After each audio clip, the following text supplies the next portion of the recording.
Hi guys, welcome back to my channel. So today I'm going to be showing you my current nighttime routine drugstore version. Yes, I have my skincare products that are mostly high-end, and I also have the drugstore version, which pretty much I happen to use more frequently because they are way more affordable. So these are the products I currently use in the night. It's important to note that when it comes to skincare is not one size fits all. So it's so important that you find out what exactly works for you, not just as a person, but also for your specific skin needs and also for your specific skin type. If, for example, you're oily skin and you're busy using products that are tailored specifically to people who are dry skin, of course the result is going to be affected because you're not going to be having the same result as somebody who is using the right product for their right skin type. All the products come with instructions. They say what each product is and what they are used for. So do not be in a hurry to pick up a product because it's trendy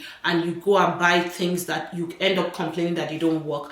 Sometimes when I post skincare related content on my page, I find some people saying things like, oh, it didn't work. It's simply because you probably are using a skincare product that is not for your specific skin need or not for your specific skin type. So it's important to note all these things, and the only way to know is by reading the instruction on the manual. Let me give you an example. This CeraVe cleanser clearly has stated that it is for people who have normal to dry skin. My skin is oily, but I noticed that in winter, which is pretty much where we are at the time I'm filming this video, I happen to be normal, more of normal. I'm never dry. So if, for example, somebody has an extremely oily skin and they're using this specific product, they're not expecting to get the same results because it's not tailored for your skin type. If a product does not say for all skin type, you must make sure that it is tailored specifically to your specific skin needs. For someone like me, the first thing to note is that I have to always remove my makeup because I film beauty content almost all the time. So I'm mostly wearing makeup. If you do not wear makeup, this step may not be for you. I start by removing my makeup with the e.l.f. Makeup Cleansing Balm. This is how the content looks. It's pretty much just like a balm, like, you know, the way your normal jelly feels on the face. That is pretty much what it looks like. So I take a little quantity just like this, and I use this to melt my makeup. So this is just like a melting balm. You don't need to put any water to use this product. All you need to do is to use it, apply a little quantity. Little typically goes a long way, and then you massage your entire face with this balm. What it does is that it melts your makeup completely. So when you're washing your face or using a cleanser or whatever your next step will be, you're not going to be struggling with removing the makeup. You can see how much makeup came off just by rubbing this balm on my face. Now once you're done melting, the next thing you need to do is to go and wash off your face. All you want to do is to use a little bit of your cleanser to wash, or you can just wash off alone because the next step we're still going to use the foaming cleanser to wash properly. My face is all washed. I like to use a paper towel to wipe my face because I like the fact that it is disposable. After using a cleansing balm and washing, in most cases I realize that some corners of my face may be still with some products. So I do not trust that this has taken off my makeup entirely. So I still go ahead to do the next step, which is using a cleanser to wash my face.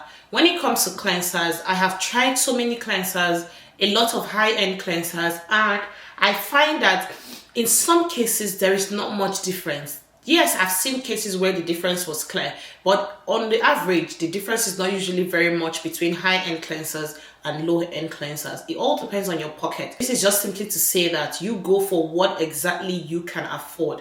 Do not try to break the bank just to buy a cleanser. I'm currently using this CeraVe cleansing foam. I can say that I do love how it feels on my skin. I love the outcome I get when I use this cleanser. So pretty much this one is like a foaming cleanser. So I use this amount. I warm it up on my hand and make it a little bit foamy. And then I use this to massage. Now I'm being more intentional than I was previously. I'm just basically massaging into my skin.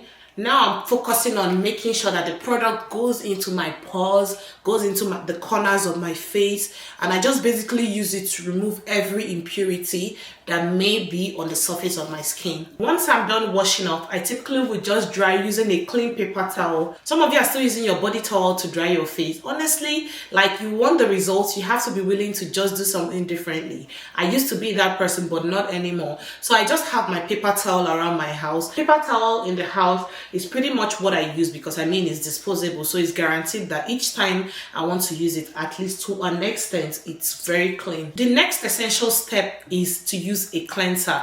What we used before was a foaming cleanser. What we are going to use now is a liquid cleanser, the one that you leave on your skin. I'm going to be using the Garnier charcoal cleansing water. In the past, I did use the normal ones, but I stopped after a while. But recently, I decided to give this charcoal one a try, and it hasn't been bad at all. I do love the way my skin feels afterwards. So this one is different from the usual one. This one is in a gel form, and then I just go ahead to cleanse my face with this.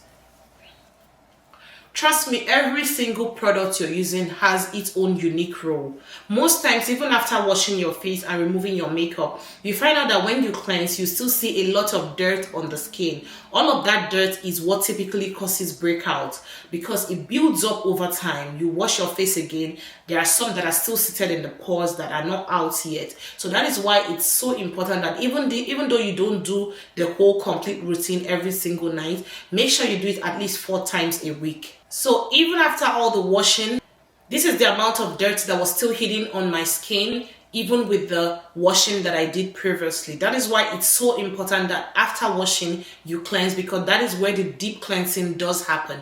Most times, the foaming cleansers sit on the surface because there's like not so much you can do to get into, pores or your inner corners of your face and stuff like that. But when you cleanse, most times you still see some dirt, and especially for people who wear makeup. The next thing I use in my nighttime routine is a serum. I also started using this Garnier charcoal serum, and it has really been helping my skin. Honestly, if you are looking for drugstore version that would give you the result, these products I'm recommending are definitely worth it, and everything will be linked in the shop here. Or if you don't see the shop sign here, just check the description box for every single thing and the link to the exact product. It definitely smells really good. Just so you know, different people have different skincare routines, and sometimes that is exactly what works for them. So you just have to find what works for you and stick with it. That's so important. Before, I used to be like, how can I use all these products? But the truth is that when you start using them and you get used to the process, it just doesn't feel burdensome, right? It feels easy. That's the truth. And especially when you start seeing results. The issue is that a lot of people want to use products for 2 weeks and then expect their face to just go for no. When I started really taking my skincare journey serious, I did use the products that I used up to 3 months before I started seeing visible results. And then the more I saw results was the more I was motivated to keep going. Now I don't have to stick with a particular product. I just read through the ingredients, read through the description of the people it caters to, and I just know what is supposed to be for my skin type and what is not supposed to be. Sometimes I go ahead to moisturize or use a face cream. In my typical night routine, I skip that process, honestly, because a lot of times I feel like I can do without it in the nighttime routine. The next thing you definitely do not want to do without is your eye cream. I'm going to be using the Garnier Vitamin C eye cream. I like this one in particular because it has niacinamide, it has vitamin C, and those are the 2 ingredients that my under eye definitely needs. And then I just apply under my eye. Especially in your nighttime routine, this is so important. I would also put mine around the top. I'm extra like that.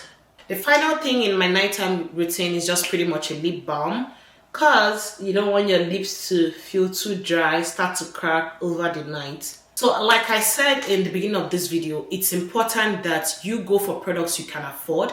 That is why I felt the need to bring this drugstore version of my nighttime routine. So you can start from here and then work your way. And I hope you guys enjoyed today's tutorial. Please give it a thumbs up if you did. And please do not forget to subscribe. I would definitely love to have you around. And I'll see you in my next video.